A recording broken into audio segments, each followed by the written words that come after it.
Assalamualaikum, salam sejahtera dan selamat kembali semula ke channel Abang. Terima kasih sangat-sangat sudi nak dengarkan cerita yang Abang nak sampaikan.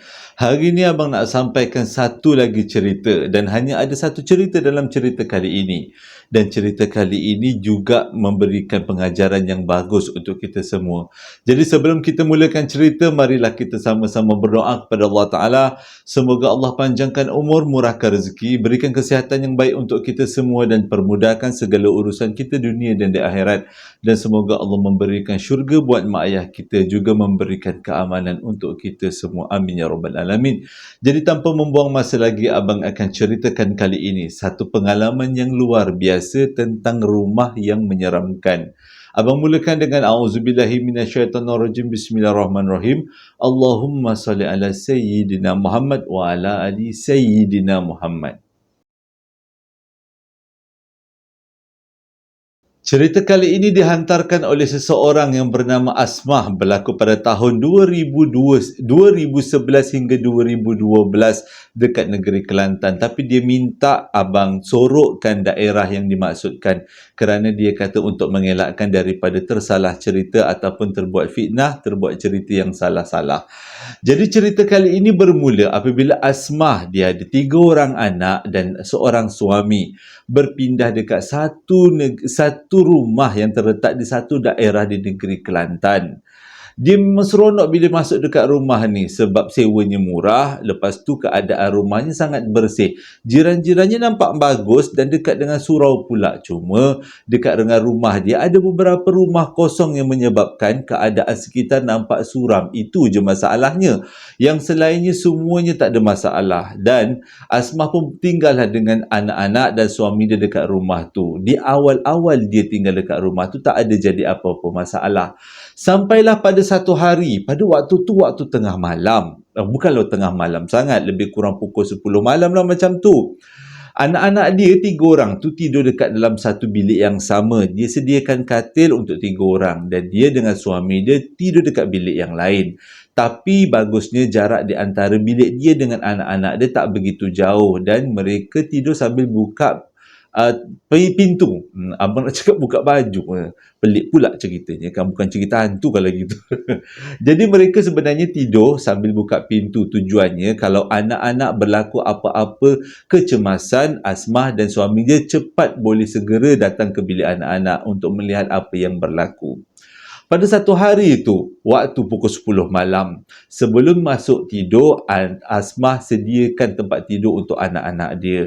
Dan ajar anak-anak dia mengucap, anak-anak dia baca mengaji, baca surah-surah sebelum dia masuk tidur. Dan anak dia ikut. Ketiga-tiga anak dia memang dah biasa dengan rutin yang diberikan oleh Asmah. Selepas habis membaca dan juga bersyahadah, tiba-tiba anak yang sulung bagi tahu pada Asmah. Dia kata macam ni, Mama, abang nak bagi tahu, kakak nak bagi tahu. Dekat dalam rumah kita ni ada orang lain lah. Mama pernah terjumpa tak? Dia kata. Jadi bila Asmah dengar macam tu, pada awalnya dia ingatkan apa yang anak dia cakap adalah sebagai satu benda yang biasa, hayalan budak-budak. Jadi Asmah pun bagi tahulah, kakak jangan risau. Tak ada apa pun yang ada dekat dalam rumah ni. Kalau kita takut, kita minta berdoa pada Allah Ta'ala dan Allah akan memberi pertolongan. Belum habis Asmah nak cakap ayat sambungan, iaitu ayat yang kedua. Anak perempuan dia yang kedua pula bagi kenyataan. Bunyinya macam ni. Tapi Mama, akak cakap betul. Saya sendiri pernah nampak. Dia panggil adik lah. Adik sendiri pernah nampak. Orang tu memang ada dekat dalam rumah kita. Jadi Asmah pun malas nak fikir-fikir. Dia terus cakap dekat anak dia, benda tu khayalan. Tak ada apa-apa. Kita memang hidup secara bertindih. Tapi kedua-dua anak Asmah ni betul-betul bersungguh-sungguh bagi tahu yang mengatakan dalam rumah mereka bukan hanya ada mereka sekeluarga, tapi ada benda lain, orang lain yang tinggal dengan mereka. Dan waktu Asmah nak keluar daripada bilik sebagai tanda protes supaya anak-anak dia lebih fokus, jangan fikir yang bukan-bukan, entahlah macam mana, Asmah pun bertanya, macam mana orang tu bentuknya? Jadi anak-anak dia beritahu, perempuan.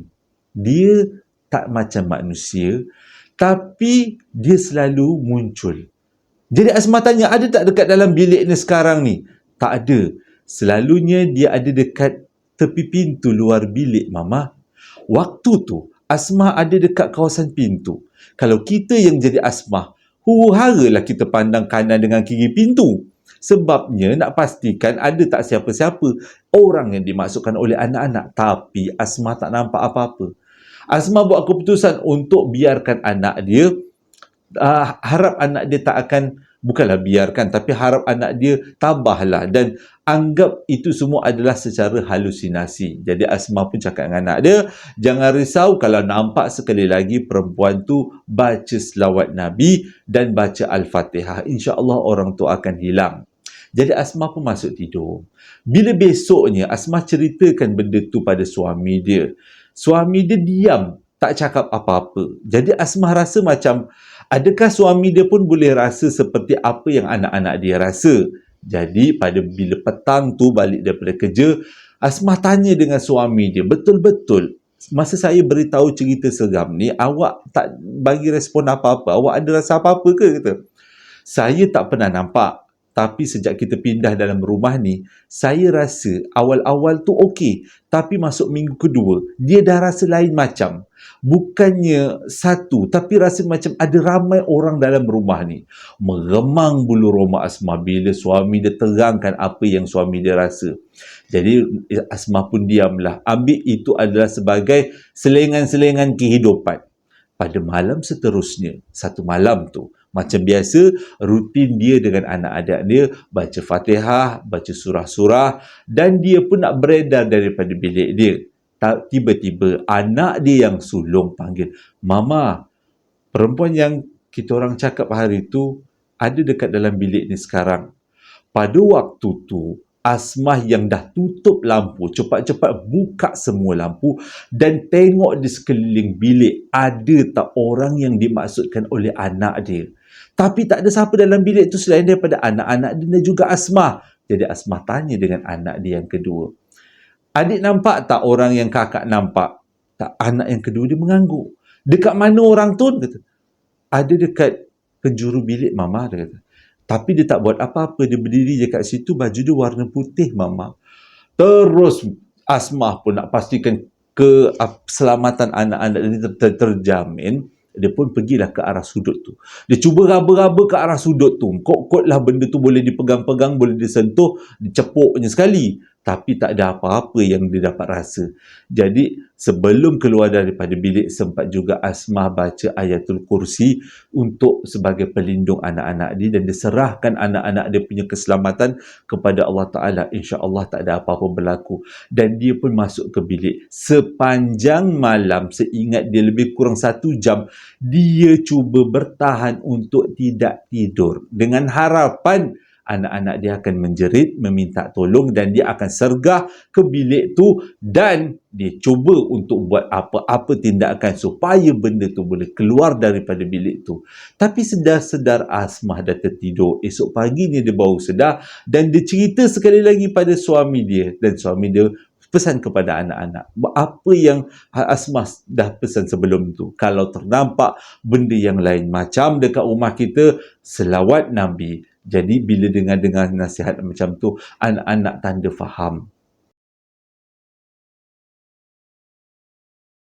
Satu hari Asmah dapat panggilan telefon. Rupanya kakak kepada suami dia nak datang. Tujuannya adalah untuk melawat. Sebabnya Asmah kan baru duduk rumah baru. Suami dia pun baru duduk kat situ. Jadi si kakak ni, kakak ipar kepada Asmah ni tak datanglah nak tengok-tengok betul tak kedudukannya, rumahnya baik ke tidak. Sebenarnya semua dalam satu keluarga tahu yang si kakak ni ada kelebihan keenam. Kelebihan luar biasa. Ke mana-mana tempat yang ada makhluk yang diizinkan Allah Ta'ala untuk dia lihat, si kakak ni tadi akan nampak dengan jelas. Dan si kakak ni juga ada kalanya dapat tahu mana datangnya makhluk-makhluk ni dan apa tujuan makhluk-makhluk ni. Sebab ada kalanya dia dibenarkan oleh Allah Ta'ala untuk berkomunikasi dengan makhluk. Cuma benda tu sangat-sangat susah nak dapat. Jadi bila dia macam tu, itu langkah kanan kata Asmah. Sebab tak payah dia panggil ustaz dulu. Baguslah kakak ipar dia datang. Kurang-kurang kakak ipar dia boleh tengokkan keadaan rumah tu macam mana. Jadi tunggu. Akhirnya si kakak ipar pun datang. Masuklah dekat dalam rumah. Berborak-boraklah Asmah dengan kakak ipar dia dekat meja makan. Pada waktu tu anak-anak tak ada. Semuanya anak-anak pergi kerja. Tinggal anak yang bongsu yang berumur 2 tahun. Lepas tu suami dia pula pergi kerja. Tengah-tengah berborak tu, tiba-tiba si kakak ni tadi tengok pandang ke arah tangga dengan pandangan yang tidak beralih. Mata dia terbesar, terbeliak memandang tangga. Dan waktu tu Asmah tanya, "Kak, kenapa kau ni kak? Kenapa ada apa kat tangga?" Akak tu punya mulut berkumat kamit. Tapi bunyi cara berkumat kamit tu macam baca ayatul kursi. Yang jadikan benda tu jadi tegang bila akak tu tiba-tiba menjerit, "Allahu Akbar, Allahu Akbar, Allahu Akbar." 3 kali akak tu menjerit menyebabkan si Asmah ni sendiri terkejut dengan apa yang kakak dia buat. Puaslah Asmah ni tengok dekat kawasan tangga. Ada tak makhluk-makhluk yang dilihat oleh si kakak ni tadi? Tapi tak ada. Asmah tak nampak apa pun. Nak kata meremang pun tidak.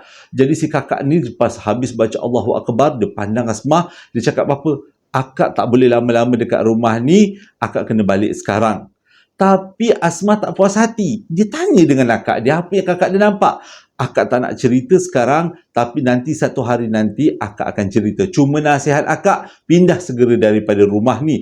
Rumah ni bukan ada satu, tapi puluhan yang datang kat sini. Jadi si kakak ni tadi capai beg tangan, bergegas-gegaslah keluar daripada rumah. Bila keluar daripada rumah, Asmah pun mengiringilah dia sampai ke pintu gate. Bila kakak dia dah nak masuk dalam kereta, baru buka pintu kereta, tiba-tiba kakak ni terundur-undur selama sebanyak beberapa langkah. Dan kakak dia berkumat kamit sekali lagi memandang ke arah bumbung rumah Asmah. Pada waktu tu Asmah dah rasa lain macam. Sebab tadi dia ada dekat dalam rumah, kira beranilah juga.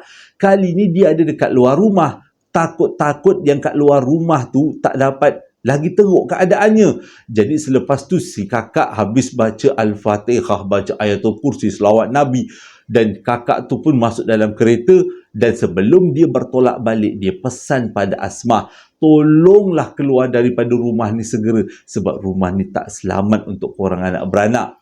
Tapi Asmah rasa tak puas hati dengan apa yang kakak dia jawab. Asmah pun kata, "Tak apalah kak, terima kasihlah sebab beritahu. Nanti saya akan beritahu suami saya, kami akan bincang, tengoklah macam mana." Sepanjang Asmah berjalan kaki masuk ke dalam, dan sewaktu dia duduk dekat dalam rumah, pada waktu tu siang, duduk dekat dalam rumah, dia terfikir-fikir apa sebenarnya yang si kakak ni nampak. Adakah yang kakak ni nampak bentuknya yang menakutkan, rupanya yang menakutkan, ataupun hanya seperti manusia yang anak-anak dia nampak. Jadi dia simpan perasaan tu, pertanyaan tu. Jadi hari berlalu macam biasa, anak-anak sekolah macam biasa. Asmah makin tak puas hati. Dia rasa hari-hari dia berlalu dengan sangat memenatkan sebab dia fikir apa sebenarnya yang berlaku dekat rumah tu dan kenapa rumah tu ada sesuatu daripada alam sebelah yang si kakak ni boleh nampak. Jadi untuk kali yang kedua ni, Asmah telefon kakak dia sendiri. Sebab kakak dia juga ada kelebihan. Walaupun tidak nampak, tapi kakak dia boleh rasa kehadiran makhluk lain dekat dalam satu tempat. Lebih-lebih lagi kehadiran dekat rumah. Memang senang dia tengok. Jadi bila diceritakan pada kakak dia apa yang berlaku, apa yang terjadi pada kakak iparnya, si kakak kepada Asmah setuju untuk datang selang 3 hari daripada tu. Tapi 3 hari tu pada Asmah sangatlah panjang waktunya. Kalau boleh, dia berharap kakak dia datang pada petang tu juga. Jadi lepas dipujuk-pujuk, akhirnya kakak dia berjanji untuk datang besok. Tapi kakak dia tak boleh nak datang awal sebab ada urusan rasmi. Kakak dia akan sampai dekat kawasan rumah lebih kurang maghrib. Jadi Asmah akan, si kakak ni tadi akan sembahyang maghrib dekat rumah Asmah. Jadi lebih kurang pukul 7 malam, si kakak ni pun sampai. Esok paginya esoknya. Dia sampai dekat rumah Asmah. Bila masuk dekat dalam rumah Asmah, dia cakap satu rumah ni ada bau yang lain macam, dia kata. Dan bau tu bertukar-tukar, sama ada bau yang busuk dan bau yang wangi. Jadi Kak Asmah kata tak apalah, masuklah dulu kak, kita borak-borak, lepas tu tunggu waktu maghrib. Lepas maghrib kita boleh semayang, lepas tu kita boleh makan malam. Jadi si kakak ni tadi ikutlah apa yang dicadangkan oleh Asmah. Waktu semayang maghrib tak ada masalah, tapi masalah muncul pada waktu makan malam. Pada waktu tu ada Asmah, ada suami, ada anak-anak dan juga ada si kakak kepada Asmah. Sedang mereka semua makan, tiba-tiba si kakak ni tadi terkejut, mukanya sangat terkejut bila dia memandang ke arah tangga dan dia tunjuk-tunjukkan jarinya pada tangga. Apa tu? Apa tu? Tu. Ni kenapa boleh datang kat sini ni? Kau nak kenapa ni? Walaupun kakak dia sebenarnya jarang-jarang dapat lihat, tapi pada waktu tu Allah Ta'ala bagi kelebihan untuk akak dia melihat sebenarnya apa yang makhluk tu yang ada dekat makhluk tu. Jadi kakak tu cakap, akak tak boleh nak cerita sekarang, bentuknya sangat menakutkan sebab bunyinya kalau akak cerita, dia akan ikut akak. Jadi kita jumpalah nanti. Kalau ada majlis apa-apa nanti akak akan ceritakan. Jadi waktu tu Asmah sekali lagi rasa sakit hati. Dia selepas hantar kak dia keluar daripada rumah dan dia pun pergi ke meja makan semula. Dia tengok anak-anak dia, anak-anak ni yang bertiga tu. Mana tahu anak-anak dia nak bagi tahu betul mama dekat tangga tu ada gitu-gitu. Dia harap macam tu. Tapi anak dia teruskan makan. Suami ni memang tak hirau lah sebab suami dia kata itu semua adalah halusinasi. Jadi nak buat macam mana? Biarlah je lah. Hari berlalu macam biasa, tak ada apa-apa masalah pun. Jadi ini adalah titiknya kenapa Asmah mula percaya dengan apa yang kakak-kakak dia cakap dan juga anak dia cakap. Pada satu hari tu, lebih kurang pukul 10 pagi. Waktu tu Asmah ada dekat dapur. Asmah uruskan anak dia yang nombor 2. Sedang-sedang dia menyediakan makan tengah hari. Sebab kejap lagi suami dia balik. Anak-anak pun balik. Sekolah pagi kan. Dia pukul 12, pukul 1. Tu anak dah sampai rumah lah. Sedang-sedang dia nak menggoreng ayam. Tengah membalik-balikkan ayam agak-agak macam boring-boring. Tiba-tiba dia dengar suara anak sulung dia.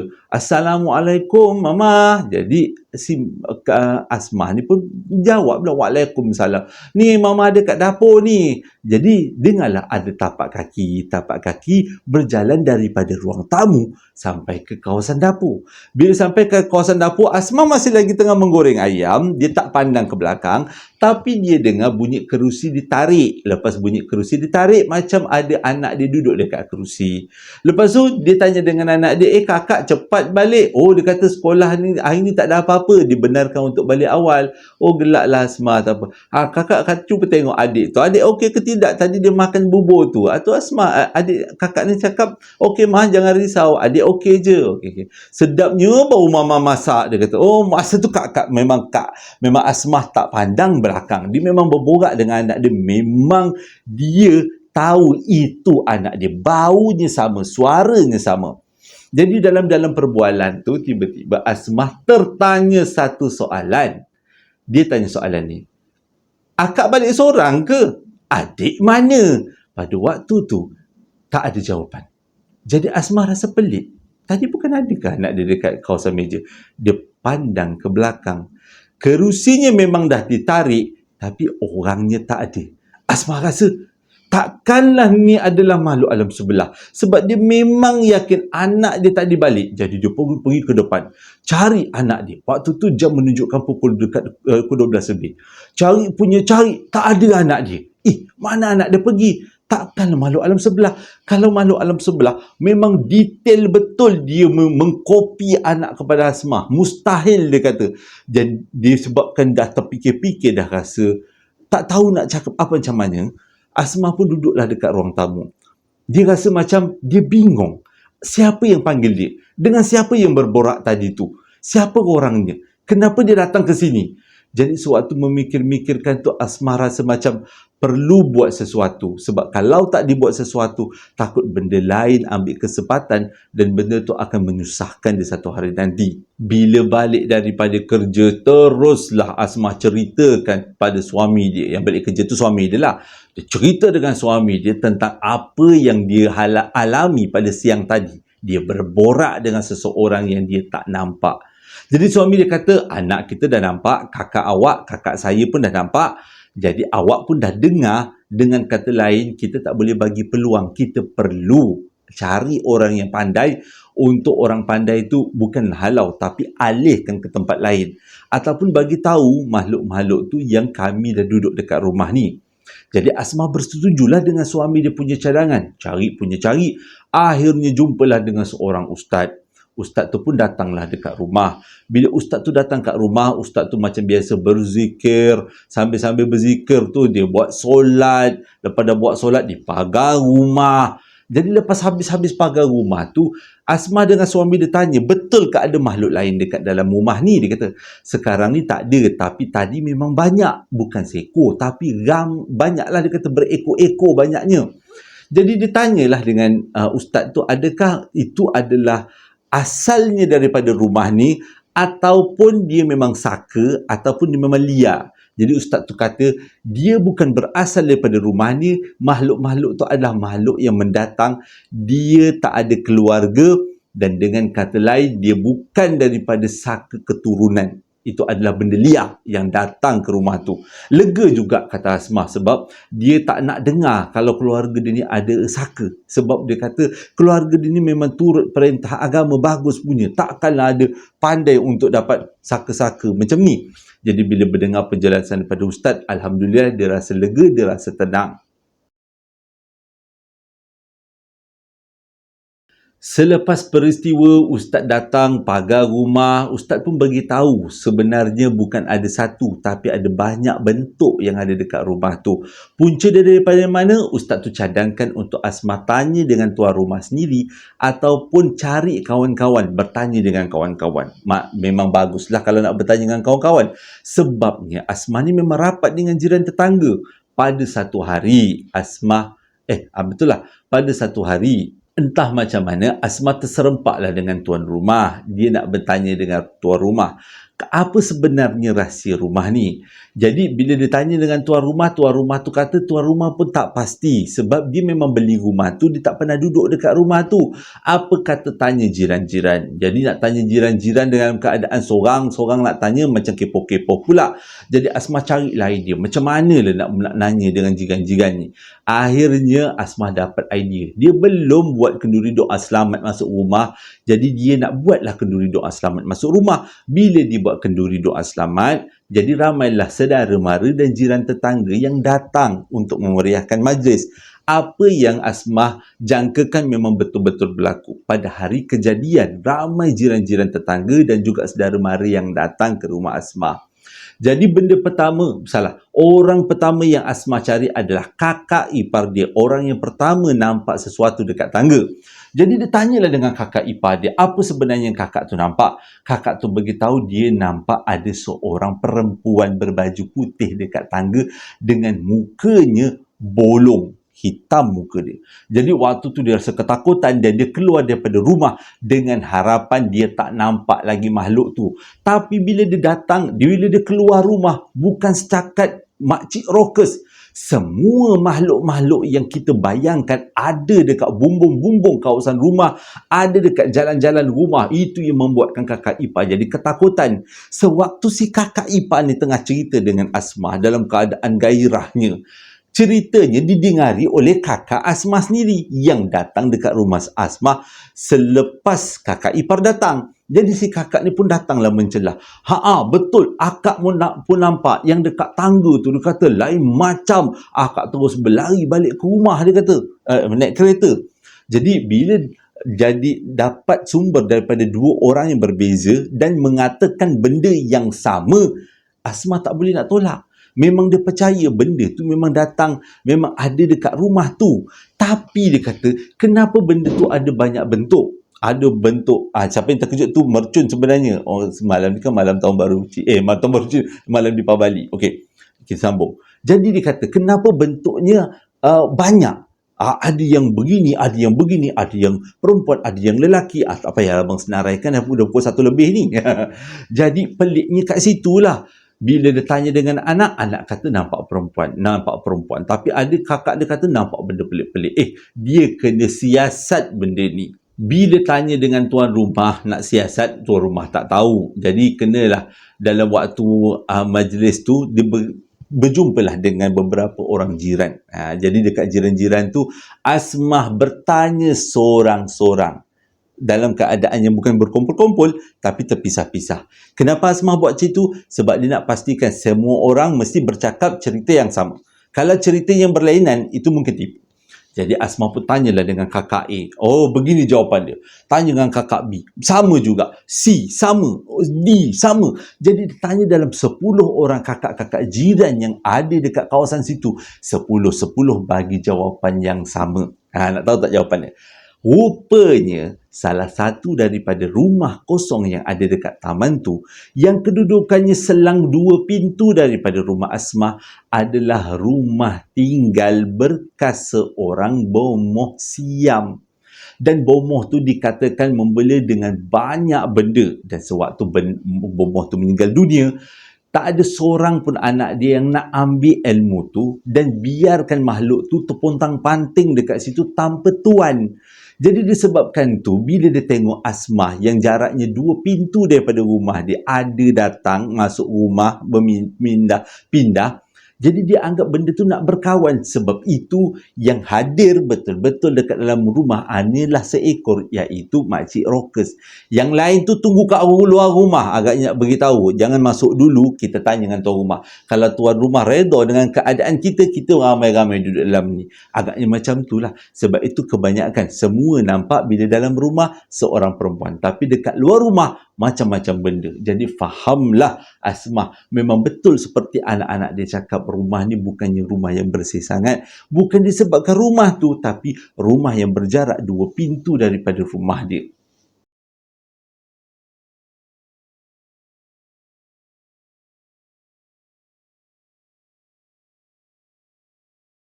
Terima kasih sangat-sangat sudah dengarkan cerita yang abang sampaikan. Abang harap ceritanya memberi iktibar dan pengajaran. Dah lama sebenarnya abang tak cerita tentang kisah-kisah seram rumah berantu kan. Jadi sebelum abang tamatkan cerita, ada beberapa ucapan nak abang sampaikan. Ucapan pertama adalah selamat menyambut ulang tahun perkahwinan. 5 tahun perkahwinan yang mana jatuhnya pada 3 hari bulan 11 hari itu buat sepasang kekasih suami isteri Muhammad Khairi dan juga Nik Faridah. Semoga kebahagiaan dalam perkahwinan ini akan kekal hingga ke syurga, dimurahkan rezeki, diberikan kemudahan dalam segala urusan. Amin ya rabbal alamin. Ini sebenarnya pasangan bahagia ni. Ucapan yang kedua datangnya daripada seseorang juga, iaitu Lili Abdullah. Ini adalah selamat menyambut ulang tahun perkahwinan juga buat pasangan Abdul Razak dan Kak Lili Abdullah. Yang mana hari perkahwinannya jatuh pada 6 hari bulan 11 pada 19 tahun yang lepas.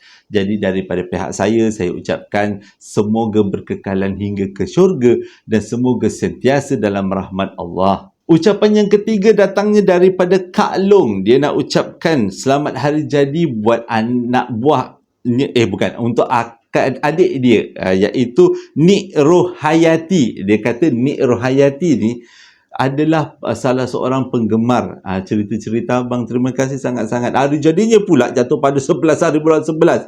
Memang cantik lah. Jadi daripada pihak JSPL dan juga Kak Long, selamat hari jadi buat Nik Rohayati. Semoga dipanjangkan umur, dimurahkan rezeki, diberikan kesihatan baik dan dipermudahkan segala urusan. Ucapan yang seterusnya datang daripada seorang bonda yang bernama Bonda Nazuha Juju. Itu nama dia, nickname dia Juju lah. Dia nak ucapkan selamat hari jadi buat anak ni yang bernama Muhammad Takif Akil, yang mana hari jadinya jatuh pada 14 hari bulan 11, genap umur 15 tahun. Dengan ucapan selamat hari jadi buat anak tersayang. Semoga Allah sentiasa merahmatimu dan memberikan masa depan yang cemerlang. Daripada pihak JSPL, abang mengucapkan selamat hari jadi buat Siti Nurhuda Muhammad Syukur, yang mana hari jadinya jatuh pada 11 hari bulan 11, genap 32 tahun. Jadi daripada abang mengucapkan selamat hari jadi dan semoga panjang umur, dimurahkan rezeki, diberikan kesihatan yang baik, dirahmati Allah dan diberikan kebahagiaan dalam segala apa yang diceburi. Ucapan yang seterusnya datang daripada seorang ayah yang mempunyai nama nickname Yang Gareza. Dia nak ucapkan selamat hari jadi buat anaknya yang bernama Muhammad Anik Syauki, genap umur 2 tahun pada 4 hari bulan 11 yang lepas. Dengan ucapan selamat hari jadi buat anak dia tersayang. Semoga Allah sentiasa merahmatimu dan memberikan masa depan yang cemerlang. Daripada pihak JSPL, abang ucapkan selamat hari jadi buat Ila yang mana hari jadinya jatuh pada 19 hari bulan 11, dengan ucapan selamat hari jadi dan diiringi dengan doa semoga dipanjangkan umur, dimurahkan rezeki, diberikan kesihatan yang baik, dipermudahkan segala urusannya dunia dan di akhirat. Ucapan yang seterusnya datang daripada Kak Emma. Dia nak ucapkan selamat hari jadi buat dua orang sahabatnya yang bernama Nazirah, iaitu hari jadinya jatuh pada 4 hari bulan 11, dan juga Fazianti yang mana hari jadinya jatuh pada 12 hari bulan 11, dengan ucapan selamat hari jadi buat sahabat-sahabat tercinta. Semoga Allah sentiasa merahmatimu dan memberikan keamanan dunia dan di akhirat. Terima kasih sangat-sangat dengarkan cerita kali ini. Ini cerita hari Senin. Jadi Senin kan kita dah habis cuti. Ini adalah cerita moga-moga jadi teman sewaktu memandu pada yang balik daripada kampung ke tempat rumah kita. Pada yang nak membeli sambal lara, perapan sati dan juga coklat moist, abang letakkan linknya di bawah setiap video yang abang post. Moga-moga jualannya dapatlah dirasai oleh semua. Terima kasih sangat-sangat. Hingga berjumpa lagi esok dengan cerita yang lain abang nak sampaikan. Cerita yang kali ini boleh tahan menarik. Epic juga ceritanya. Hingga berjumpa lagi dalam esok hari. Assalamualaikum warahmatullahi wabarakatuh.